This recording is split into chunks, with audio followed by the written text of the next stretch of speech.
কোচবিহারের ঘোকসাডাঙ্গা রেল স্টেশনে বিদ্যুতের তার ছিঁড়ে যাওয়ার কারণে আবারও গুমানিরহাট স্টেশনে প্রায় 3 ঘন্টা আটকে রাখা হলো কাঞ্চনজঙ্ঘা গুয়াহাটিগামী এক্সপ্রেস ট্রেনকে।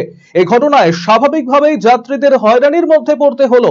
প্রায় 3 ঘন্টা পর কাজ সম্পূর্ণ হওয়ায় পুনরায় সেই ট্রেনটিকে ছাড়া হয় গুমানিরহাট স্টেশন থেকে। রাত 12:30 নাগাদ নিউ কোচবিহার স্টেশনে এসে পৌঁছয় কাঞ্চনজঙ্ঘা গুয়াহাটি এক্সপ্রেস ট্রেন। যাত্রীরা জানিয়েছেন ফালাকাটার পর থেকেই ট্রেনকে আটকে দেওয়া হয়। পরবর্তীতে গুমানিহাটে প্রায় 3 ঘন্টার ওপর ট্রেন আটকে রাখা হয়। রেল দপ্তর সূত্রে জানা গিয়েছে, ঘোকসাডাঙ্গায় বিদ্যুতের তার ছিঁড়ে যাওয়ার ফলে ট্রেনটিকে আটকে রাখা হয়েছিল। কখন ঢোকার কথা? প্রায় 4 ঘন্টা আমাদেরকে অপেক্ষা করতে হলো। আমরা এনজেপি থেকে চাপলাম, তো ওখান থেকে চাপার পরে ওই তারপরে স্টেশনে এসে আটকে থাকলো অনেকক্ষণ।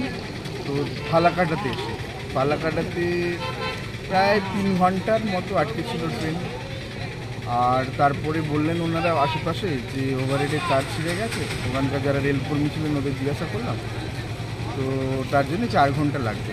বললাম কিছুদিন আগে কাঞ্চনজঙ্ঘা একটা দুর্ঘটনা হয়েছে, তারপর কি এই ঘটনা আতঙ্ক একটা কাজ করছিল? সেইভাবে সবাই তো বলা বলি করছিলেন পেছন থেকে আরও কোনো ট্রেন যদি চলে আসে আমরা তো কিছুই বুঝতে পারছি না। লেট মানে কি, ফালাকাটায় আমরা 9:15 আসছি।